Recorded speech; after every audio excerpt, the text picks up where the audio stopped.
Hello everyone, সবাই নিশ্চয়ই ভালো আছো। এভরিথিং ইন ওয়ান প্ল্যাটারে স্বাগত। আজকে আমরা বানাবো সুজির কেক। তার জন্য আমরা নিয়ে নেব 1 কাপ মাপের সুজি আর হাফ কাপ চিনি। এই মেজারমেন্টটা কিন্তু অবশ্যই ইম্পর্টেন্ট। আর আমরা একটু দুধকে উষ্ণ গরম করে নেব। 1 কাপ মতো দুধ নেব, কিন্তু আমরা আস্তে আস্তে দেব, একবারে দেব না। প্রথমে হাফ কাপ মতো দুধ দেব, তারপরে সুজি, চিনি আর দুধকে একসাথে মিশিয়ে নেব। মেশানো হয়ে গেলে 15 মিনিটের জন্য রেস্ট করতে দেব, যাতে সুজিগুলো ঠিকভাবে ফুলে ওঠে। এর মাঝে আমরা কিছু ড্রাই ফ্রুটস চপ করে নেব বা এইভাবে ক্রাশ করে নেব।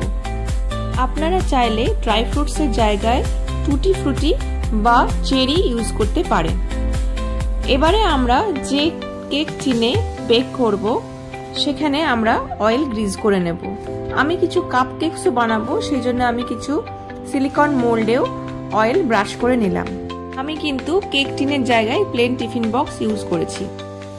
15 মিনিট পরে আমাদের সুজি একটু ফুলে গেছে। এর মধ্যে আমরা দিয়ে দেব পাউডার মিল্ক 2 টেবিল স্পুন, আটা 1 টেবিল স্পুন। আপনারা কর্নফ্লাওয়ারও ইউজ করতে পারেন। সুজি, চিনি, দুধ আর তার সাথে এই ড্রাই ইনগ্রিডিয়েন্টস মানে মিল্ক পাউডার আর আটাকে খুব ভালো করে মিশিয়ে নিতে হবে।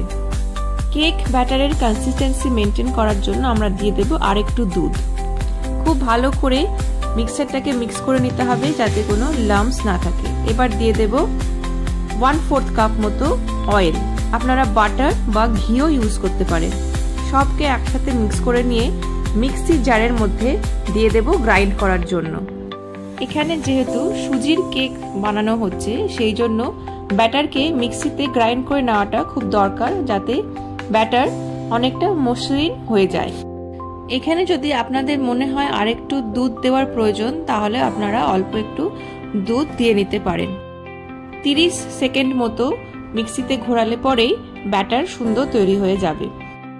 ব্যাটারকে একটা বোলের মধ্যে ঢেলে নিয়ে এবারে আমরা দিয়ে দেব 1 টিস্পুন বেকিং পাউডার আর তার সাথে 1/4 টিস্পুন বেকিং সোডা।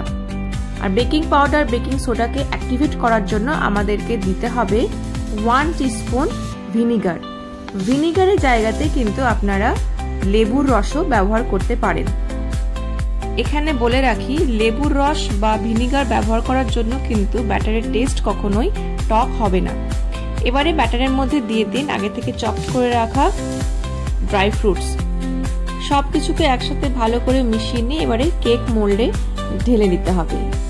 আমি কাপ কেকস বানাবো, সেই জন্য আগে সিলিকন মোল্ডের মধ্যে ব্যাটার দিয়ে তারপরে কেক টিনের মধ্যে আমি ব্যাটার ঢেলে দিয়েছি।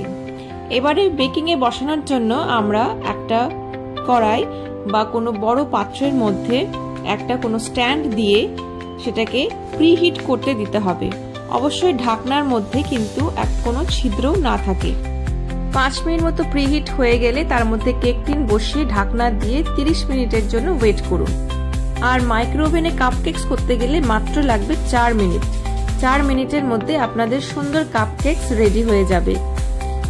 আর পুরো ব্যাটারটাই যদি মাইক্রোওভেনে করতে চান, তাহলে 180 ডিগ্রিতে 45 মিনিটসের জন্য মাইক্রোওয়েভ করতে দিতে হবে কনভেকশন মোডে। কোনো ফর্ক টেস্ট করে দেখে নিন আপনার কেক হয়েছে কিনা। ফর্কের গায়ে যদি কিছু না লেগে থাকে, ক্লিন ভাবে বেরিয়ে আসে, তাহলে জানবেন আপনার কেক রেডি। এখানে আমার সুজির কেক একদম রেডি হয়ে গেছে। কেক কমপ্লিটলি ঠান্ডা হয়ে যাওয়ার পরেই কিন্তু আপনারা ডিমোল্ড করবেন, তাহলে মাইক্রোওভেন ছাড়াই আমরা কি সুন্দরভাবে সুজির কেক বাড়িতেই বানিয়ে ফেললাম। নো ওভেন, নো ময়দা, নো এগস, একদম সিম্পল ভাবে সুজির কেক রেডি। কেমন হয়েছে আপনারা অবশ্যই বাড়িতে বানিয়ে আমাকে জানাবেন। তাহলে আজকের মতো এখানেই থাক। Thank you.